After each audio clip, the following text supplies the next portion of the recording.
Sorry guys, we are in a bit of a delay, but we're right there. הלו. לא, אבל בסדר, אנחנו מחכים. יש 230, 240 כתבים.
Hello everyone. Sorry for the delay. We'll have a bit of a schedule change, but I think we can manage. First of all, thank you all for joining us. My name is Lior Hayat. I'm the spokesperson of the Ministry of Foreign Affairs. This is the first international press conference or briefing that we've done since this war started. We have with us a representative of the spokesperson of the IDF, Captain Libby Weiss. And later on, we'll also have the Minister of Foreign Affairs of the State of Israel, Eli Cohen. Our idea was to start with this short statement by the Minister of Foreign Affairs, but he's being delayed in another meeting. So we will change the schedule, and we will ask Captain Libby Weiss to start with her briefing. After that, hopefully the Minister of Foreign Affairs will give his statement. Later on, I will say a few words regarding our diplomatic efforts, and we will have a short time of a Q&A. I know that many of you would like to ask questions. We have 250 people online, so I don't know if we'll manage to have all of you. As you can imagine, we have a lot of other issues and things to do, but we'll try to answer a few questions before the end of this briefing. So without further ado, Captain Libby Weiss, the floor is yours.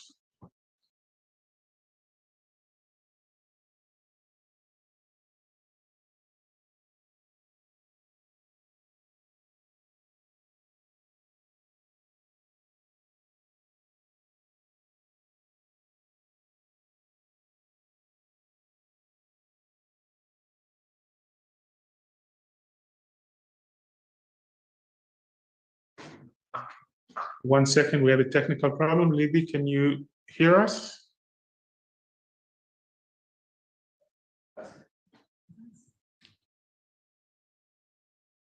Hi there. I think we got it. Can you hear me We now? can hear you perfect. Yes, we can. Thank you. Wonderful. And just for clarity, I saw a few questions in the group about spelling of my name, so I provide that now for everyone. I'm Major Libby Weiss, Libby, last name Weiss, Weiss. And thank you very much for the time. I'll provide a brief operational update of the events that have taken place in the last 2+ days and the situation now. And I'd like really by opening to explain the gravity of the situation. What we witnessed 2 days ago is the worst massacre of Israeli civilians in Israel's history. And the magnitude of this loss and the sense of tragedy and mourning that the entire country is feeling right now is overwhelming for everyone. And this is something that we have never experienced before.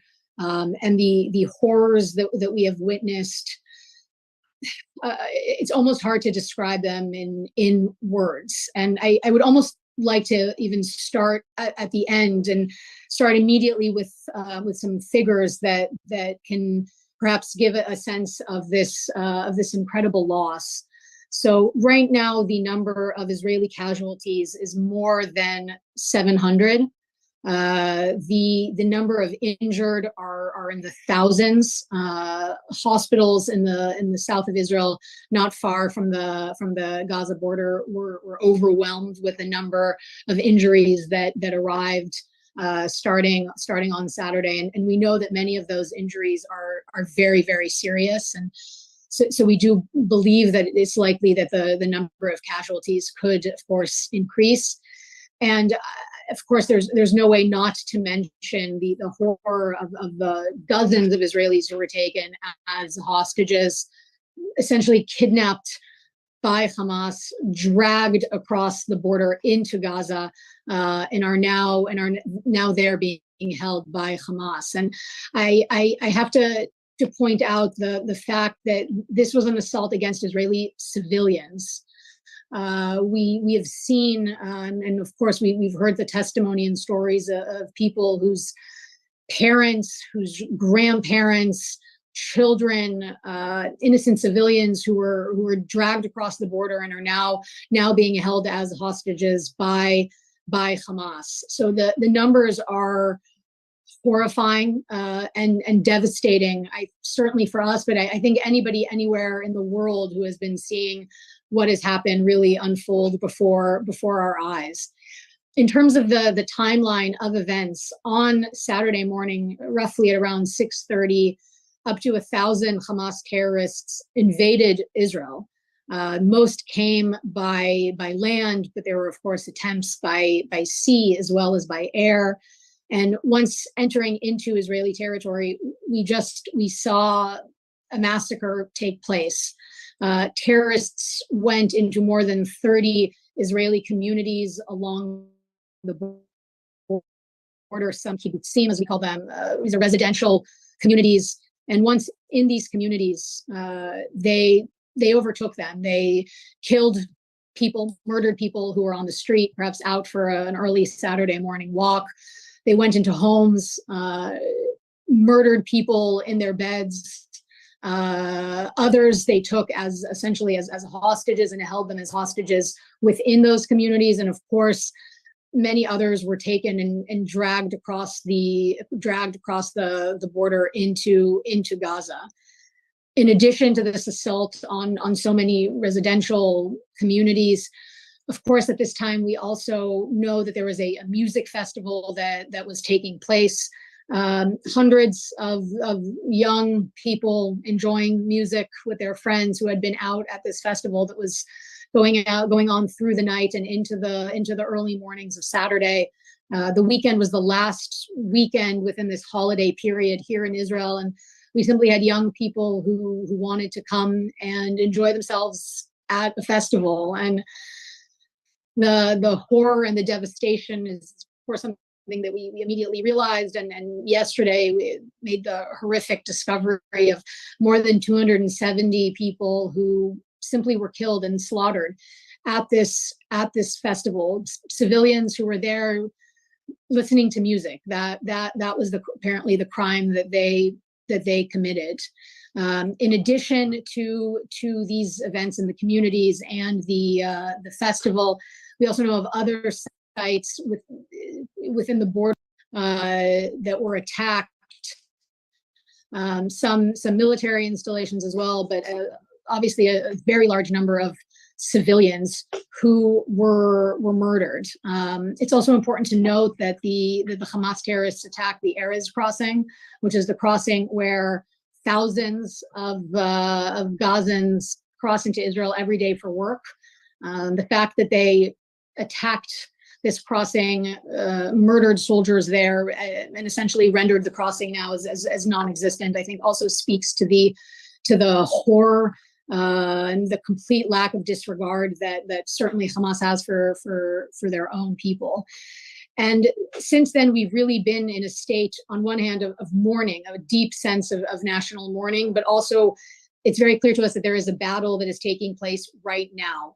So there are several communities within Israel in the border region where the IDF is fighting Hamas terrorists and fighting to secure those communities.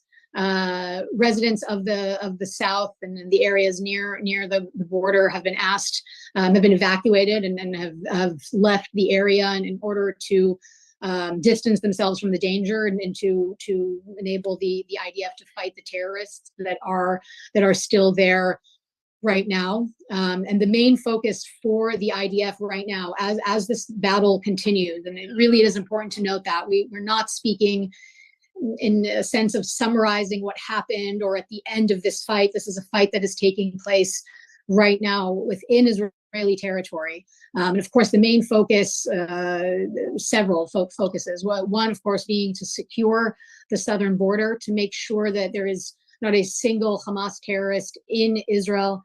And that is certainly one of the goals. The second, of course, is to do whatever is possible to bring the hostages back home here to Israel. And of course, to eliminate Hamas's military capability once and for all. And the situation is a very, very dire one. It's heartbreaking, truly, for all of us, and I think for much of the world, in seeing what's happening. In addition to this invasion, of course, Hamas has launched thousands of rockets at Israelis across the country, in the center of the country, in Tel Aviv, in Jerusalem, in other areas. So that, of course, is also happening, as well as mortar fire from Hezbollah towards Israel yesterday and earlier in the morning. So the situation now is it's a very, very dire situation, and I just would like to conclude my update by saying that there's no legitimacy for this kind of attack on civilians. The men and women and children and elderly who were murdered in their homes and on the streets, in their beds, and who were dragged into the Gaza Strip, I can see no justification for this. And we have all seen the horrific images and almost the disgusting pleasure that Hamas has taken in showing the abuse of these people, the desecration of human life. And it's something that is devastating for all of us. And there is no justification for this. These are civilians. These are people who did nothing, who are living their lives. And we, of course, are just devastated here in Israel. We are a small country. The degrees of separation that exist between the victims and the rest of the country are very few.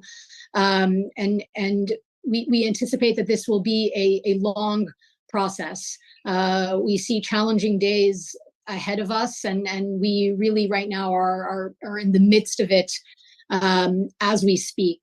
So it's a challenge that certainly breaks all of our hearts. Thank you. I will leave it at that and be available for questions as well.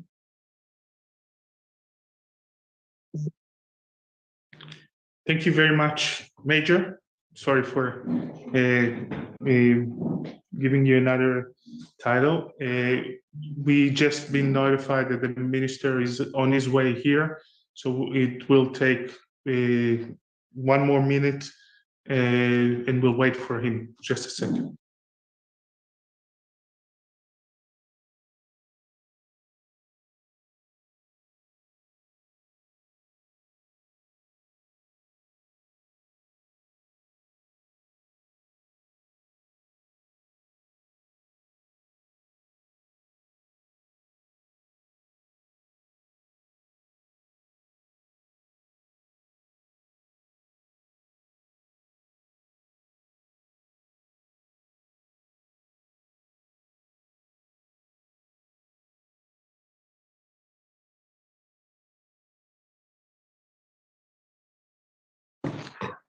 Thank you for your patience.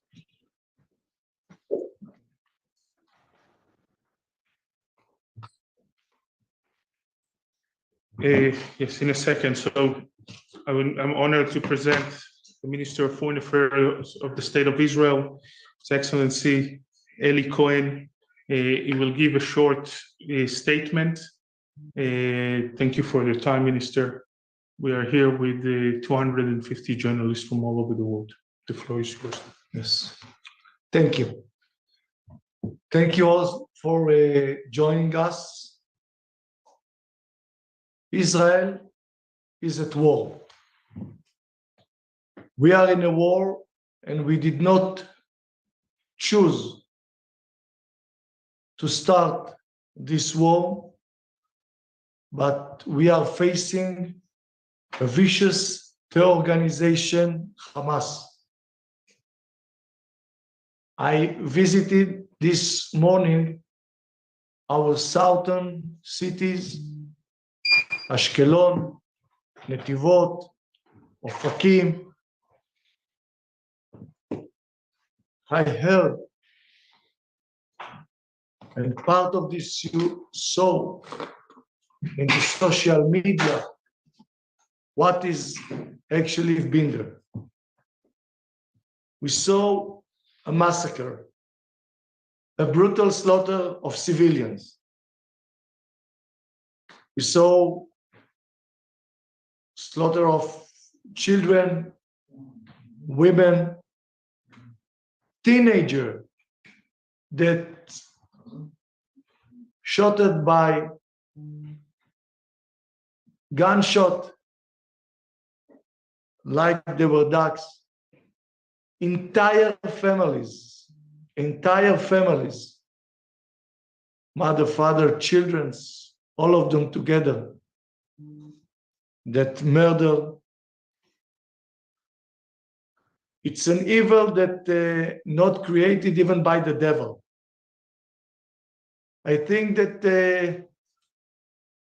in the last decades, I don't think that we saw such scenes. Maybe only in ISIS, what they did. But here, it was not just when ISIS did it for men and women, but to take an 85 years old Holocaust survivor on a wheelchair to captive. Even between the war between Russia and Ukraine, we did not saw murdering entire families, taking in captive small children and putting them in cages. It's vicious and evilness that I think that the world did not saw before. And I think that the only times that we saw it is only with the Nazis and maybe with the ISIS. Hamas is the proxy of Iran. Hamas executed an historical massacre that the world will not forget. When the time will pass, we will be able to see what everything is done. You know that it was a big party there of approximately 3,000 young youth, and they saw them coming with motorcycle, with cars, and take the guns and shooting them. Today, I saw that 20 young people decided, A huge bin. 20 young people decided to get into, there is a Trash bin. a huge trash bin, and 20 young, when they run, after they shooting, they want to hide. So when they want to hide, they entered into this trash bin, and 20. And they've been there very quietly. And the terrorists come to one place and another, and they actually Threw a grenade. threw a grenade to this big trash bin. And then you see they come with the gunshot and shoot one by one. You see that in the people, when we have, since it was in the southern city, we have a lot of shelters, and people heard the rockets. So what they did, they entered into the small shelters. And when they enter into the small shelter, they come with the motorcycle. And they threw a grenade. And they threw a grenade into the shelter and then enter, and they make the gunshot.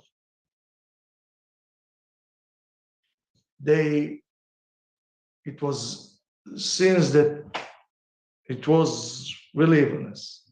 And we saw it also, you know, in many other places. And I want to let you know that actually in the last years, we did a lot. Although Gaza is a small Palestinian state, they have a border with Israel, border with Egypt. We are not responsible to them. But we want as a neighbors to improve their life.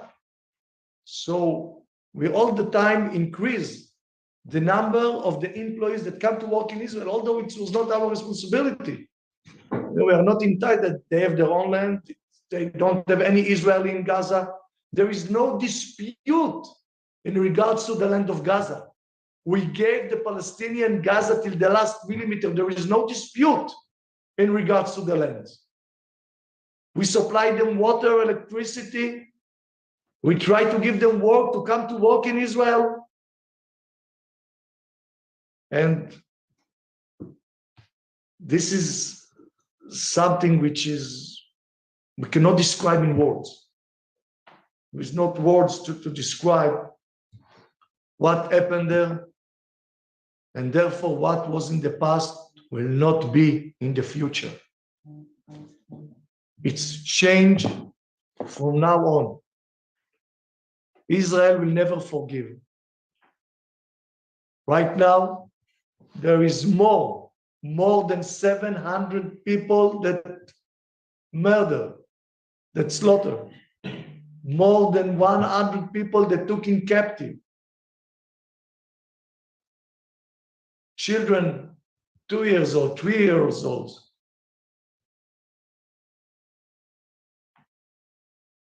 Now, today we found two twins, 10 months years old, which their parents murdered. And it's taken us time, since there are still terrorists in Israel, and we are still have some locations where we are fighting in front of these terrorists. So it takes us time. And in some of the places, we did not even have the time to take the bodies, since we need to deal with our frontal border, with our northern border. We need to deal with the location in Israel where there are terrorists. We need to protect the other places. So there is some apartment where we just arrived today and we did not cover all the places. And today, to find two twins, 10 months years old, sitting for more than a day, their mother and father dying, murder in front of them.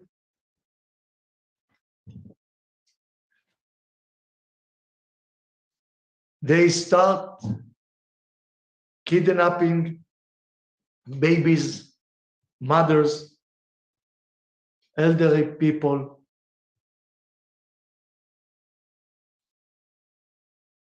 80 years old, 85 years old. They are monsters, inhuman terrorists. They will have only one wish: to murder as much as they can. We are in a really difficult time, and I want to thank the international community for their solidarity. We saw all the international community with their solidarity and the firm support of Israel. We trust this support will continue as we meet the challenging of fighting terror. And it will take time. It will not take a few days. It will take a long time. We cannot allow ourselves to such inhuman to stay. We cannot allow to the region. We cannot allow to the entire world. We cannot allow that in other places in the world to have a scene like this. This is something that Udidit should pay the price, and it's going to be a higher price, in order to verify and to ensure that one who murdered entire family, the one who kidnapped elder people, that one who killing mother and children and left two twins 10 months years old, will pay the price. The people of Israel stand united. Right now, we see all the people, we see all our military unit with more than 100% capacity. There is full of plans of Israeli around the world that asking to come back to Israel as soon as possible. People that are begging to have flights in order to come to save the army, since they understand that we are today fighting for our home. We are fighting for our homeland. They don't want to live next to us. They want to destroy Israel. They have their own place. They receive billions of dollars in the world.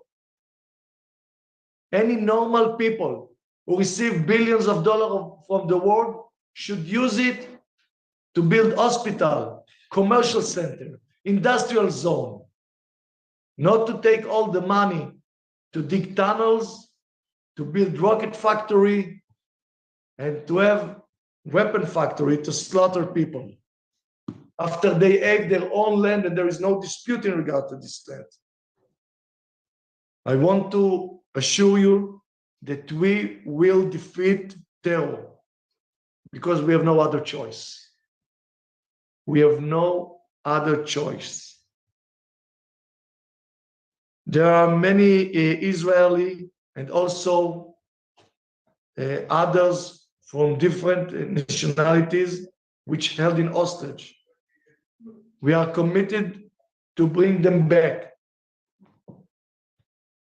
in the spirit of mutual responsibility. We demand the Hamas not to harm any of the hostages. Their safety is their responsibility. This war crime will not be forgiven.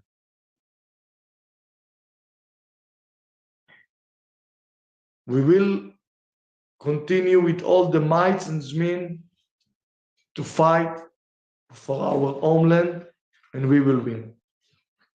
Once again, I want to thank you for joining us today. And I want to thank once again to the international community for the solidarity in our difficult time. Israel is the last frontier of the West. Israel is the last place. When you go east, you will find terror organization.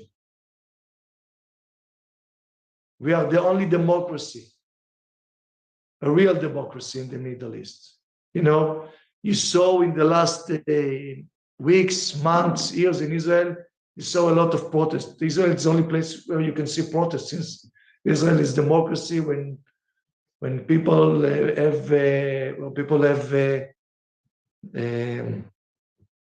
can say whatever they want in the social media and everything, and we are proud in our democracy, in our liberalism, in our pluralism, in our high-tech innovation. My ministry invests a lot in the world to bring hope in agriculture, in water management, to take our skills and capability to the world.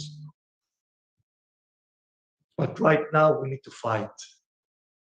We are fight for Israel. We are fight for normality. We are fight for the Western world. We are fight against evilness. So thank you for joining us today. And we will continue to have from time to time such kind of meeting. I'm sorry, since as a member of the Security Cabinet, I need to go to the Security Cabinet, but in the following time that when we will meet, we will also allow to have, of course, questions. I'm sorry, since the lack of time. And since we still have, from today, we have rockets from Lebanon. We have some terrorists that from Lebanon also entered to Israel. We also have Hamas that want to come with a boat from the sea to another areas in Israel. We have another attack in another kibbutz, so we are still running, and we still need to finish the fights against the terrorists that they are inside Israel, and to keep our border. But next time, of course, I will allow to have a question as well. So thank you for joining us, and thank you, Lior. Thank you, Minister. And since we had a change of schedule, Major Levi Weiss will have to leave in a few minutes, so we'll have time for just 2 questions for her. So the ones who raise their hands, please direct the question to Major Weiss. Gabriela Vega? 1 second, we'll unmute you. Can you hear us? No, we can't hear you.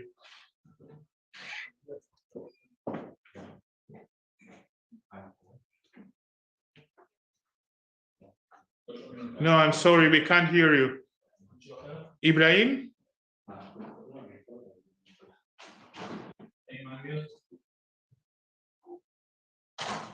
Ibrahim, please unmute yourself. Hello?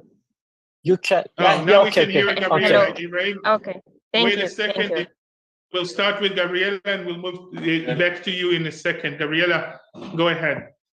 Thank you very much. I'm Gabriela Vega from Eco TV Panama. And my question was directed to the subject of the hostages. We didn't get a lot of information from that, but we have a civilian actually that was rumored to be one of those hostages. So how can the country's relatives know what is the situation with them, or if there are, negotiations to release them? If you can tell us something about that, major wise, how are you dealing that theme with the hostages? How to release them, or is there a plan? What information can you give us? And thank you.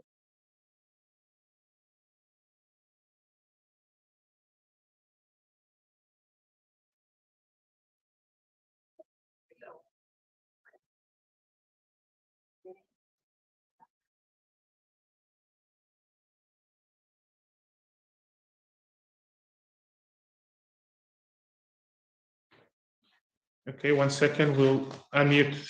תפתח את כולם ונדבר. לא. מסוכן? לא.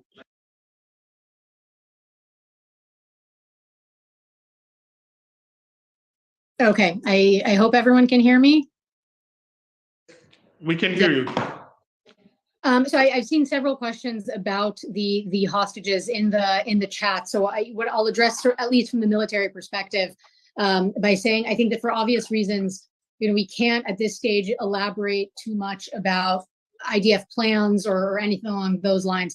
What I can say though is that we are committed and of course dedicated to bringing these hostages home, regardless of what country they came from. As I said before, this is tragic. It is horrific. We are all worried and losing sleep about our friends, about our families, and without being able, again, I think it's clear that I can't elaborate beyond that in any great deal on an operational level. But we are focused on this, and it is a top priority for the military and the country at this time. Thank you, Ibrahim.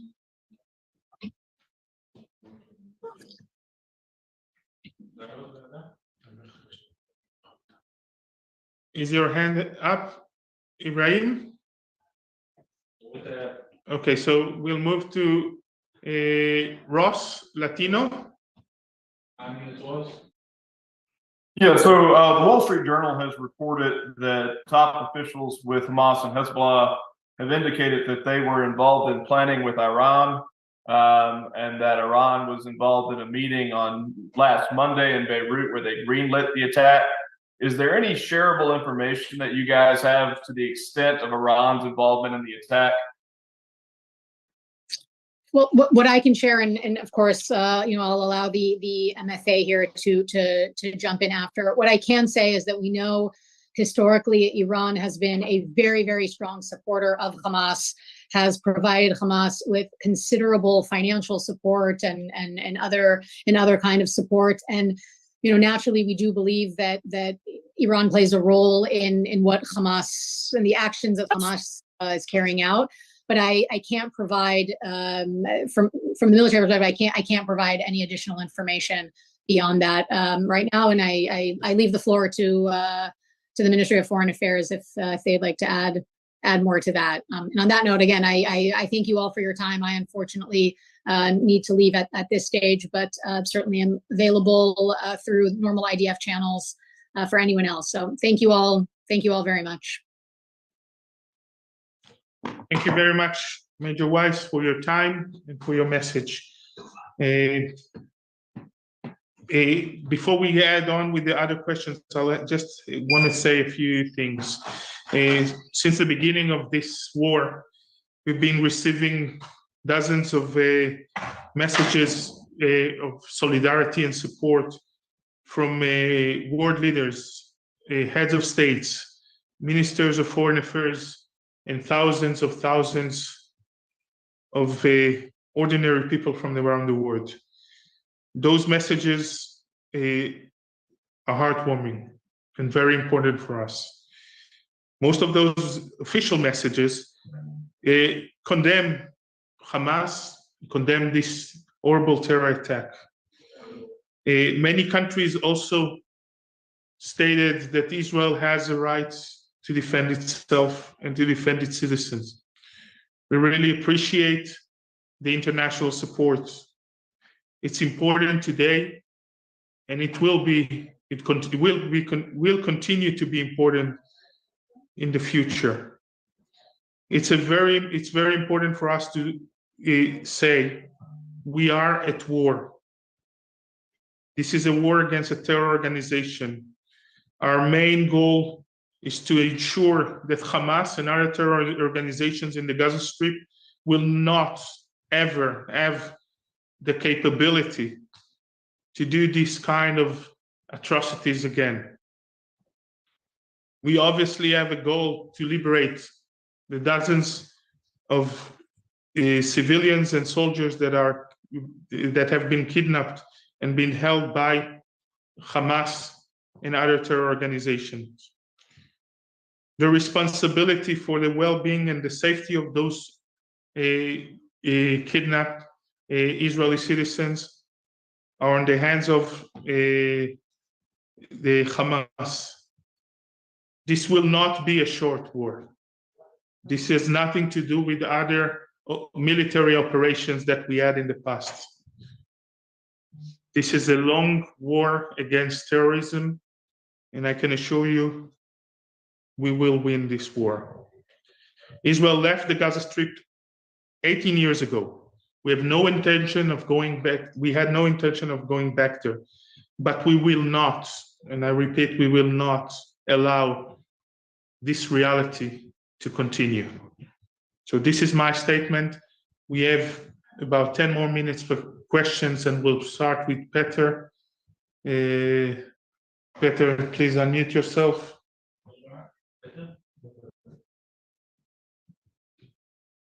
I thank you very much for the opportunity. I'm Peter Morvay from HETEC, Budapest, Hungary. And first of all, I want to say that we are standing strong by Israel in these difficult hours. There has been a solidarity meeting planned in Budapest tomorrow with young people and citizens that I want to show solidarity with Israel. And my question is that when we see these horrible pictures and videos, the atrocities by Hamas terrorists, do you plan to collect these war crimes and turn to the International Tribunal at Hague or any other international organization to condemn strongly all these atrocities and brutality that has been unprecedented since the Holocaust? First of all, thank you for your support. It's very important for us, as I said before. I don't think there's any court in the world that can deal with these kinds of atrocities. It's more than that. Since Israel left the Gaza Strip 18 years ago, Hamas and other terror organizations have launched around 100,000 missiles and rockets towards Israeli cities and towns. Each and every rocket is a double war crime, both of the aiming on civilians from one side and using civilians in Gaza as human shields on the other side. So we are talking about at least 200,000 war crimes that were committed by Hamas and the other terror organization in the Gaza Strip even before we started this war. We will get to this decision after we'll finish the war. The most important part now is to ensure the safety of our people who live around the Gaza Strip, to liberate each and every hostage, and to make sure that each terrorist that participated, planned, financed this operation will pay the full price for what they did. Next question, I see DG24 Romania.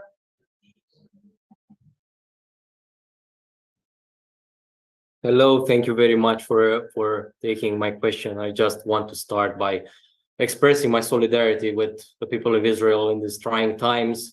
Romania shares a bit of the sorrow because our Ministry of Foreign Affairs announced this morning that a Romanian Israeli soldier has been killed in the fighting against Hamas and terrorism. I would like to ask you also a question about the people kidnapped. Do you have any toll, any list according to nationalities of those kidnapped? The same question for those that have been killed so far. Do you have an updated death toll on foreign citizens? Thank you very much. Thank you for your solidarity. Regarding the death toll, for now we know of around 700 people that were murdered. The minister and also Major Vice spoke about the music festival and the atrocities that we saw there. We found around 250 bodies of young people that were executed in this the area of the music festival. We saw entire families that were murdered in their own homes. Kids that were murdered in their beds, and the Holocaust survivors that were murdered while trying to escape. Those are terrible, terrible things to see. We are working on the list, both of to see that we get the full number of casualties, and it will take a few more days for that. And once we have it, we'll also have the list of nationalities. Once we'll have the number of victims, we will also be able to verify the number of civilians and soldiers that were kidnapped into the Gaza Strip, and their nationalities as well. For the time being, I'm sorry to say we don't have the entire information, so I don't want to go into many details about that. We know that in Gaza there are civilians that have Israeli nationalities. We know of civilians that have foreign nationalities, and we know of civilians that have double nationality as well. We'll move on to Hannah Julian.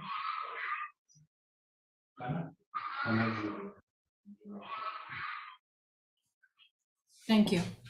Can you hear me? Yes, we can. Okay. I have two questions. The first is regarding the identity of those who fired from Lebanon across the border. Libby Weiss said that it was Hezbollah, but Palestinian Islamic Jihad claimed responsibility. So can we parse out who that was? That's the first question. The second question is there any consideration, or I guess maybe not a decision yet, but is there any consideration of the possibility of retaking Gaza in order to prevent further terrorist attacks on Israel? Thank you, Anna. I'll start with the first question. There were few incidents near the north border of Israel, the border with Lebanon. At least one of them had a direct involvement of Hezbollah, shooting rockets in the east side of the border, close to Har Dov. It's the Mount Dov in the east side of the border between Israel and Lebanon. There were other incidents that, as far as I know, we cannot say who directly, which terror organization directly is responsible, but I would say that Hezbollah, you cannot do anything in the south of Lebanon without the authorization of Hezbollah. Even if it's another Palestinian terror organization, it's with the green light of Hezbollah. We sent a very clear message to Hezbollah and to the state of Lebanon. They will pay a devastating price if they'll use this opportunity to attack Israel. We will know how to defend ourselves. And we will win this war. And we advise them not to try us, not at this time. I'm sorry, what was your second question? תורידו את המיוט ממנה?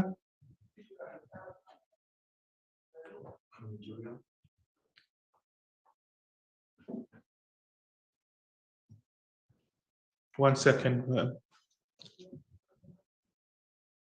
I remember, sorry, the possibility of taking control of Gaza. I won't go into too many details. Israel and the IDF will do whatever it takes in order to regain security in the border between Israel and the Gaza Strip, and to destroy the terror infrastructure of Hamas and the Islamic Jihad in the Gaza Strip. There are many possibilities, but we will do whatever it takes in order to, as a minister, if I can quote the minister, what happened in the past will not happen in the future again. This is a new reality, and we will not allow Hamas to have this capability of attacking Israeli civilians as they did. We'll move to the next question from Bernardo Carvajal. Fernando? Thank you for giving me the floor, please. I would like to know what is the position of the Palestinian Authority, because we have heard about Gaza and Hamas, but we didn't hear a lot about what Mahmoud Abbas may have said. And allow me as well to question you about a Peruvian Israeli doctor who is supposed to be disappeared. He was living in the kibbutz Deberi. His name is Daniel Levy Ludmir, and would like to know if you can tell you something now about him. Well, I'll start with the second question. Unfortunately, I don't have this information on me, and I hope that we'll have this information in the next few days. Regarding the Palestinian Authority, well, saying that we are disappointed with their reaction is the understatement of the year. The fact is that I cannot understand anyone, no matter where it comes from, what his faith or what his nationality, that sees this kind of horror in the photos and the visuals that we saw of the brutal terror attack and not condemn it.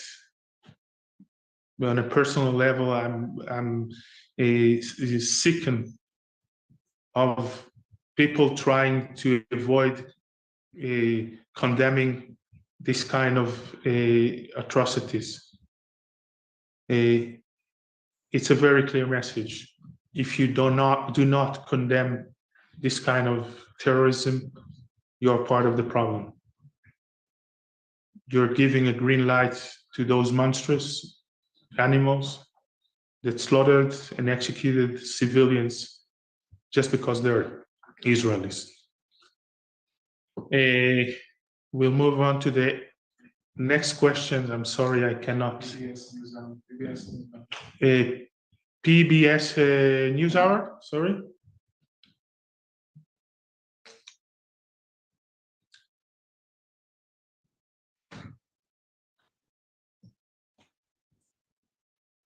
Yes, thank you for calling on me.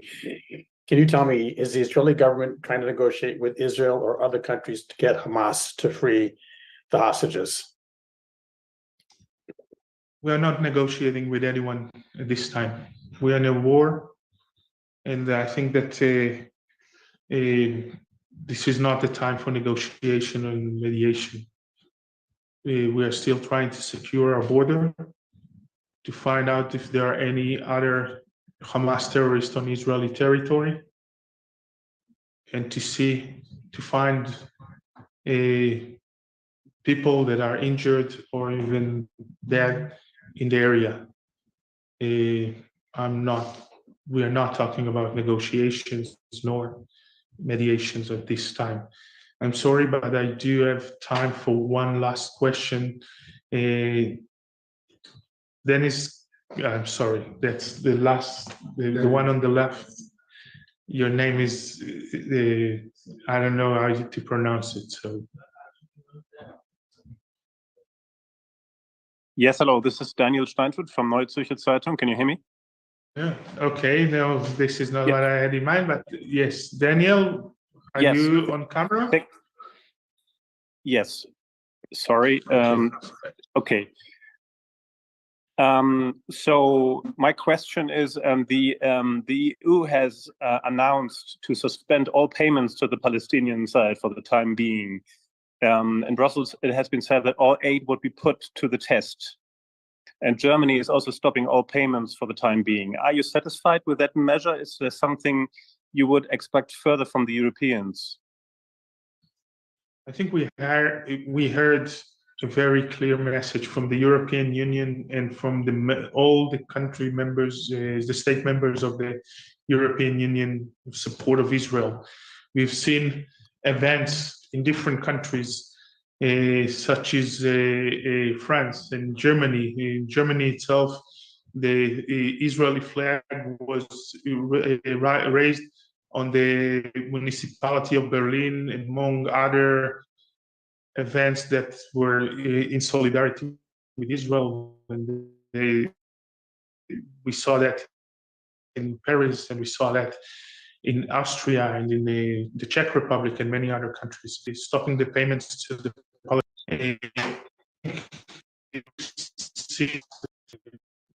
what the payments of the European Union to the Palestinians go to.